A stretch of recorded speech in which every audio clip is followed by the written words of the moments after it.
사실 오늘 본문을 처음 저는 묵상할 때에 이 본문이 사역자의 부르심 또는 복음의 고난, 두려움을 이기는 능력과 같은 그런 주제로 생각을 했었습니다. 그러나 말씀을 깊이 있게 다시 묵상하는 중에 특히 오늘 본문의 7절에 멈춰 서게 되었었습니다. 디모데후서 1장 7절에 이와 같은 말이 있습니다. 하나님이 우리에게 주신 것은 두려워하는 마음이 아니요 오직 능력과 사랑과 절제하는 마음이니라고 말씀하셨습니다. 이 말씀을 묵상하면서 저는 한 가지 질문이 제 마음에 떠올랐습니다. 이 능력과 사랑과 절제는 어디에서 드러나는 걸까? 이런 생각을 하게 되었습니다. 그것은 바로 우리의 대화에 있었습니다. 우리가 누군가에게 말을 걸 때 또는 용기를 낼 때, 사랑을 전할 때, 자기 고집을 내려놓고 들어줄 때 이 모든 순간에 이 말씀들이 살아서 움직인다는 것을 느낄 수가 있었습니다. 그래서 오늘 본문은 하나님이 주신 마음으로 대화하라라는 주제로 제가 받은 은혜를 여러분들과 함께 나누기를 원합니다. 사랑하는 성도 여러분, 저는 얼마 전에 제가 잘 아는 청년을 만난 적이 있었습니다. 그런데 그 청년은 대화 도중에 눈물을 글썽이면서 저에게 이런 고백을 했습니다. 목사님, 저희 집에는 4명의 가족이 사는데 아무 말이 없습니다. 서로 대화가 없습니다. 아버지는 인터넷만 하고 어머니는 스마트폰만 보는 것 같고 또 형은 게임만 하고 저는 주로 음악을 듣습니다. 우리는 한 가족이면서 한 집에 살면서 서로 대화가 없는 것 같습니다. 라는 말을 들었습니다. 여러분, 이것이 바로 우리 시대의 아픔이 아니겠습니까? 21세기는 소통의 시대라고 하지만 실제로는 침묵의 시간들을 살고 있습니다. 저는 몇 년 전에 한 연구를 본 적이 있습니다. 그 통계에서는 한국 사람들 가정에서 가족끼리 하루에 나누는 대화 시간이 평균 38분이라고 합니다. 그런데 그중 20분은 밥 먹어라, 숙제했니? 또는 빨리 와라 같은 어떤 업무적 대화라고 합니다. 진짜 마음을 나누는 대화는 고작 18분이라는 것입니다. 설교를 준비하면서 저도 저희 가정을 되짚어 보니까 큰 차이가 없었습니다. 저 자신에게도 큰 문제가 있다고 생각이 되었습니다. 여러분 가정은 어떻습니까? 그런데 여러분, 이 침묵이 때로는 가족 간의 끈조차 끊어버리게 만든다는 사실입니다. 이 사실이 믿어지십니까? 몇 년 전의 이야기입니다. 제가 직접 들은 이야기지만 지금도 믿기 어려운 이야기입니다. 불치병 판정을 받은 어느 어르신이 계셨습니다. 나을 기미는 없고 몸이 점점 쇠약해져 가고 외로운 투병이 계속되었습니다. 그런데 멀지 않은 곳에 장성한 아들이 살고 있다는 사실을 알게 되었습니다. 봉사자들이 그 마음이 너무 답답해서 왕래도 없고 전화도 없는 그런 상황이 답답해서 그 아이들을 수소문해서 찾아갔습니다. 그렇지만 그 돌아온 말은 저는 부모와 연을 끊은 지가 오래됐습니다. 라는 냉정한 대답뿐이었습니다. 저는 이 이야기를 들으면서 마음이 너무 답답하고 숨이 막히는 것 같았습니다. 그 누구도 먼저 말하지 않았고 아무도 손을 먼저 내밀지 않았습니다. 그런 결과는 침묵 속의 죽음이었습니다. 사랑하는 성도 여러분, 우리가 싸워야 할 침묵의 시대 아닙니까? 하지만 하나님께서는 우리에게 대화할 수 있는 능력을 주셨습니다. 침묵의 벽을 뚫고 나가는 사랑의 용기를 주셨습니다. 자기 고집을 내려놓는 절제의 은혜를 주셨습니다. 이 대화는 어떤 기술이 아니라 영성이라고 볼 수가 있습니다. 침묵이 죽음이라면 대화는 생명인 것입니다. 우리는 대화하는 사람으로 부르심을 받은 것입니다. 우리가 만일 하나님의 마음을 담아서 대화할 수 있다면 그 한마디로 관계가 살아나고 인생이 살아나고 믿음이 살아나게 되는 것입니다. 오늘 하나님께서 본문을 통해서 주시는 첫 번째 메시지는 두려움을 벗고 용기로 말하라는 것입니다. 하나님이 주신 능력으로 말하라는 것입니다. 오늘 본문 1장 6절입니다. 그러므로 내가 나의 안수함으로 내 속에 있는 하나님의 은사를 다시 부릴 듯하게 하기 위하여 너로 생각하게 하노니 라고 말씀하고 계십니다. 여러분, 여기서 부릴 듯 하라라는 말은 헬라어로 아나조 피레오입니다. 이게 무슨 뜻인지 아십니까? 꺼져가는 불씨에 바람을 불어넣어서 다시 타오르게 하라는 뜻입니다. 제가 어릴 적에 시골에 외할머니 댁에 가본 적이 있습니다. 새벽에 아궁이에 불을 떼는 걸 봤습니다. 밤새 식어버린 잿더미 속에서 아주 작은 불씨가 살아있었고 할머니는 그것을 후후 불면서 다시 불을 살려냈습니다. 그리고 말씀하셨습니다. 이것 봐라, 불씨만 있으면 언제든지 다시 불을 붙일 수가 있는 거란다. 저는 아직도 그것이 기억에 남아 있습니다.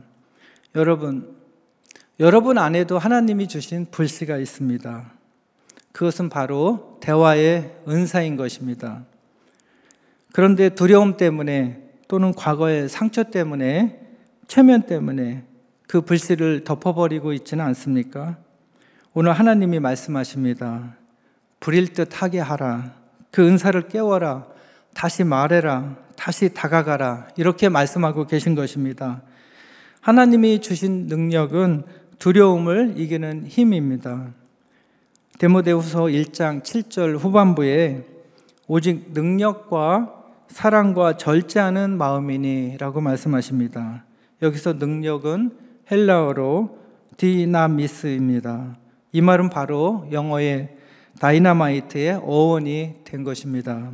폭발적인 힘, 분위기를 바꾸는 힘, 상황을 돌파하는 힘을 뜻합니다. 여러분, 몇 년 전에 저는 어느 한 집사님이 저에게 이런 개인적인 간증을 한 적이 있습니다. 목사님, 저는 아들과 거의 대화를 안 하게 되다시피 한 것이 벌써 1년이 다 돼갑니다. 진로 문제로 심하게 다퉜는데 서로 고집을 피우다가 보니 벽이 생겨서 대화가 끊어졌습니다. 그런데 어느 날 새벽 기도에서 말씀을 듣다가 마음에 불이 붙었다고 했습니다. 예배가 끝나자마자 집에 가서 아들 방문을 두드리고 이렇게 말했습니다. 아들아, 아빠가 잘못했다. 내 마음을 듣지 않고 내 주장만 했구나. 미안하다. 이렇게 말 한마디에 1년간의 얼음 같았던 그런 대화, 그 관계가 녹아내렸다고 했습니다. 아들이 울면서 뛰어나와서 아빠를 끌어안았습니다. 여러분, 이게 무엇을 뜻합니까? 이게 바로 하나님이 주신 능력입니다.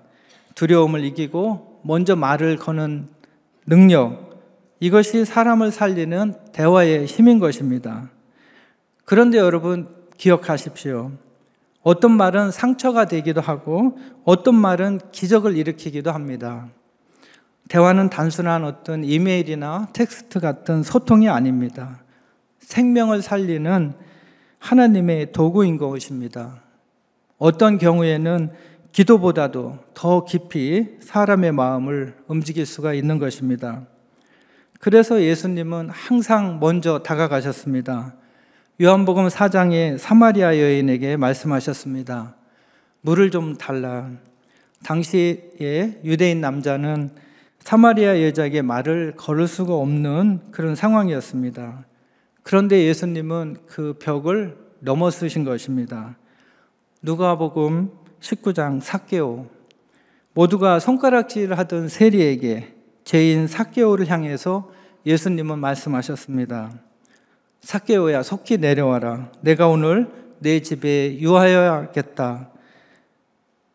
마가복음 10장 바디메오, 주변 사람들이 살려달라고 소리치는, 눈을 뜨게 해달라고 소리치는 바디메오에게 조용히 하라고 할 때에, 말릴 때에 예수님은 선포하셨습니다.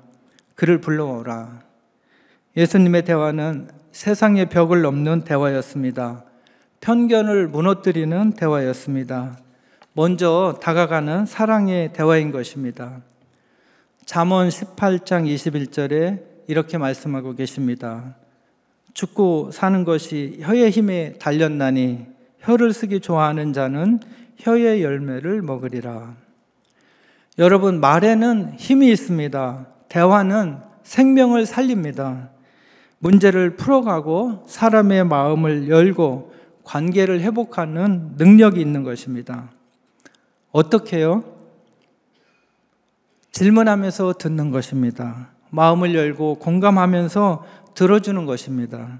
사람은 누구나 자신의 이야기를 누군가에게 진심으로 털어놓고 싶어하는 마음이 있습니다.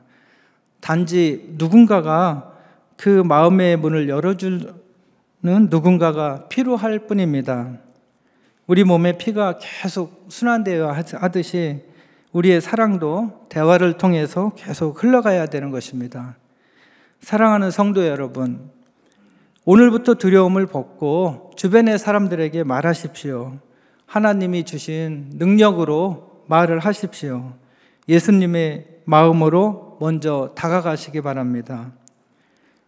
그 말 한마디가, 그 질문 하나가, 그 눈빛 하나가 죽은 관계를 살리고 다친 마음을 열고 기적을 일으킵니다. 오늘 하나님께서 주시는 두 번째 포인트는 사랑으로 먼저 다가가라는 말씀입니다.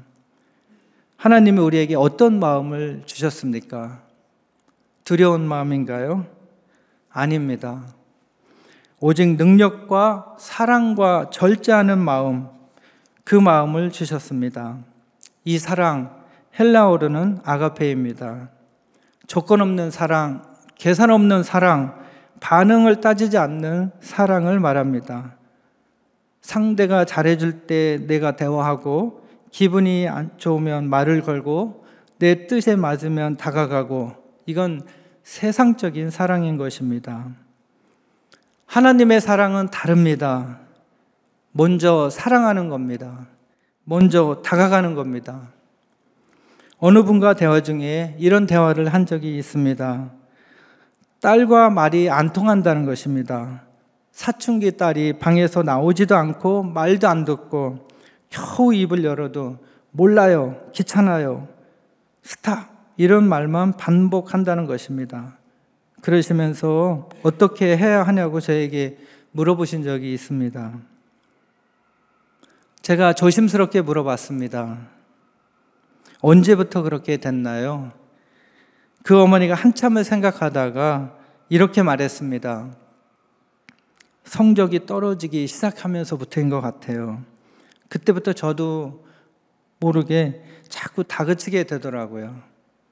여러분, 언제부터 우리가 이렇게 조건부 사랑을 했습니까? 언제부터 우리가 조건부 대화를 하게 됐습니까? 성적이 좋으면 웃어주고, 기분이 좋으면 말하고, 내 뜻에 맞으면 안아주고, 그거는 하나님의 사랑이 아닙니다. 요한일서 4장 19절 기억하십니까? 우리가 사랑하면 그가 먼저 우리를 사랑하셨습니다. 예수님이 우리를 언제 사랑했습니까? 우리가 착할 때 사랑했습니까? 아닙니다. 우리가 잘했을 때입니까? 아닙니다. 로마서 5장 8절에 보시는 것과 같이 우리가 아직 죄인 되었을 때에 그리스도께서 우리를 위하여 죽으심으로 하나님께서 우리에 대한 자기의 사랑을 확증하셨다고 했습니다. 예수님이 먼저 사랑하셨습니다. 그리고 오늘 우리에게 말씀하십니다. 너희도 먼저 다가가라. 우리는 우리 주변에 있는 사람들을, 성도님들께 또는 비신자라고 하더라도 듣고 또 들어야 합니다. 야고보서 1장 19절은 이렇게 말합니다. 내 사랑하는 형제들아, 너희가 알지니 사람마다 듣기는 속히 하고 말하기는 더디하고 성내기도 더디하라. 여러분, 예수님은 말씀하시기 전에 먼저 들어주신 분입니다. 누가복음 24장 엠마오로 가는 제자들 기억하십니까? 예수님께서 그들에게 묻습니다. 예수께서 이르시되 너희가 길 가면서 서로 주고받고 하는 이야기가 무엇이냐 하시니 두 사람이 슬픈 빛을 띠고 머물러 서더라. 그들의 실망, 그들의 낙심, 그들의 무거운 마음을 예수님께서 먼저 들어주고 계신 것입니다. 그리고 나서야 그들에게 말씀하셨습니다.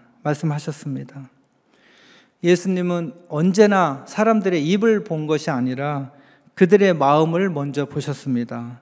우리가 누군가에게 진심으로 공감할 수만 있다면 바로 그 순간 그 사람은 하나님의 위로를 경험하게 되는 것입니다. 사랑하는 성도 여러분, 질문과 경청을 통해서 이루어지는 대화에는 문제를 해결하는 생명력이 있습니다. 대화를 가장 잘하는 방법은 질문하면서 듣는 것입니다. 질문하면서 경청하는 것입니다. 그래서 어떻게 됐어? 조금만 더 구체적으로 얘기해 줄 수 있어요? 그때 참 힘들었겠네요. 얼마나 힘들었어요? 그래서 얻은 결과가 뭐였나요? 당신이 진짜 원하시는 게 뭐예요? 이렇게 말해 보십시오. 그러면 상대는 마음을 열게 됩니다. 얼어붙은 가슴이 녹기 시작합니다. 중요한 것은 질문을 멈추지 않는 것입니다. 하나님은 여러분들에게 관계의 은사, 대화의 은사, 위로의 은사를 이미 심어 주셨습니다. 그런데 이 은사는 불붙지 않고는 작동하지가 않습니다. 사랑하는 성도 여러분, 이제 여러분이 차례입니다. 먼저 다가가십시오. 먼저 물어보십시오. 먼저 들어주십시오. 먼저 사랑하십시오. 이것이 바로 예수님의 방식입니다. 하나님이 주신 마음입니다. 관계를 살리는 복음의 능력인 것입니다.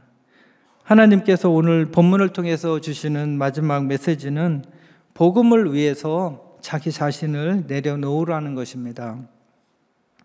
오늘 우리가 나눈 이런 얘기들은 부드럽지가 않습니다. 쉽지도 않습니다. 하지만 반드시 살리는 말씀입니다. 바울은 오늘 본문 8절에 이렇게 말합니다. 그러므로 너는 내가 우리 주를 증언함과 또는 주를 위하여 갇힌 자 된 나를 부끄러워하지 말고 오직 하나님의 능력을 따라 복음과 함께 고난을 받으라. 복음과 함께 고난을 받으라는 것입니다. 자, 잘 들으십시오. 진짜 대화는요, 정말 때때로 고난입니다. 자존심이 상할 수도 있습니다. 오해를 받을 수도 있습니다. 거절당할 수도 있습니다. 상대가 나를 몰라주고 오히려 더 마음을 닫을 수도 있습니다. 그런데 바울은 말합니다. 그럼에도 불구하고 복음을 위해서, 예수님을 위해서 고난을 받으라. 대화는요, 이기기 위해서 하는 것이 아닙니다. 살리기 위해서, 상대방을 살리기 위해서, 나와 상대방을 살리기 위해서 하는 것입니다. 주장하는 자리는 은혜의 자리가 아닙니다. 내 고집, 내 체면, 내 자존심, 그거 십자가 앞에 내려놔야 대화가 시작되는 것입니다. 예수님께서 십자가 위에서 어떻게 대화하셨는지 아십니까? 누가복음 23장 34절에 이에 예수께서 이르시되 아버지 저들을 사하여 주옵소서 자기들이 하는 것을 알지 못함이니이다 하시더라. 그들이 그의 옷을 나누어 제비 뽑을세. 누굽니까 저들이? 자기를 못 박은 로마 군병들에게 아버지 저들을 사하여 주옵소서라고 말하고 있습니다. 누가복음 23장 43절에 예수께서 이르시되 내가 진실로 내게 이르노니 오늘 내가 나와 함께 낙원에 있으리라 하시니라. 바로 옆에서 조롱하던 그 강도를 향해서 예수님께서 말씀하시고 있는 장면입니다. 요한복음 19장 26절에 이렇게 말씀하고 계십니다. 예수께서 자기의 어머니와 사랑하는 제자가 곁에 서 있는 것을 보시고 자기 어머니께 말씀하여 이르시되 여자여 보소서 아들이니이다 하시고 또 제자에게 이르시되 보라 내 어머니라 하신대 그때부터 그 제자가 자기 집에 모시니라. 죽음을 앞두고 고통의 한가운데에서도 어머니를 돌보십니다.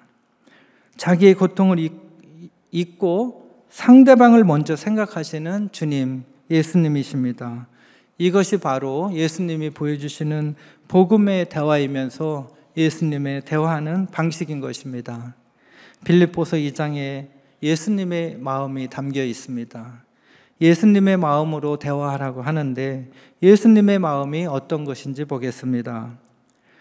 너희 안에 이 마음을 품어라. 곧 그리스도 예수의 마음이니 그는 근본 하나님의 본체시나 하나님과 동등함을 취할 것으로 여기지 아니하시고 오히려 자기를 비워 종의 형체를 가지사 사람들과 같이 되었고 사람의 모양으로 나타나사 자기를 낮추시고 죽기까지 복종하셨으니 곧 십자가에서 죽으심이라. 할렐루야. 예수님은 말씀만 하신 게 아니었습니다. 몸으로 목숨을 내어주면서까지 침묵을 뚫고 낮아지셔서 먼저 말씀하셨습니다. 그렇다면 여러분, 우리도 말해야 하지 않겠습니까? 먼저 손을 내밀고 먼저 말을 걸어야 되지 않겠습니까? 사랑하는 성도 여러분, 우리의 뜻을 내려놓읍시다. 우리가 자신을 정당화하려고 하는 주장, 상대방을 향한 방어적인 태도, 이런 자세를 붙들고 있는 한 우리의 대화는 막힙니다. 회복은 멀어지는 것입니다. 그래서 예수님은 말씀하셨습니다. 마태복음 10장 39절에 자기 목숨을 얻으려는 자는 잃을 것이요 나를 위해 자기 목숨을 잃는 자는 얻으리라. 얻으려고 하면 잃을 것이요 내려놓을 때 살게 되고 비울 때에 회복된다는 말씀입니다. 우리는 자꾸 묻습니다. 내가 왜 먼저 말을 해야 돼요? 내가 왜 먼저 손해를 봐야 돼요? 하지만 기억하십시오. 하나님이 주시는 이런 마음은 계산하는 마음이 아닙니다. 하나님이 주신 마음은 먼저 말을 거는 용기입니다.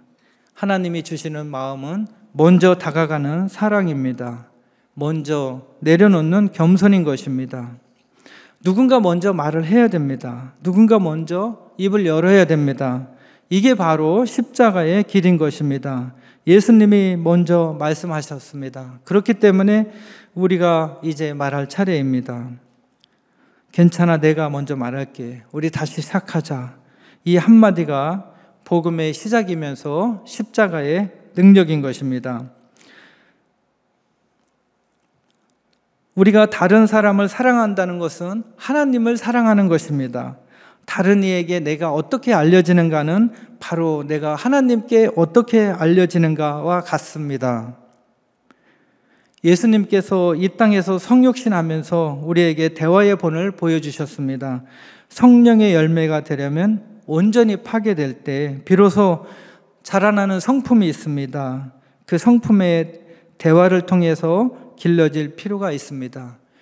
우리가 예수님의 성품을 닮아간다고 합니다. 성령의 열매를 맺어가야 된다고 합니다.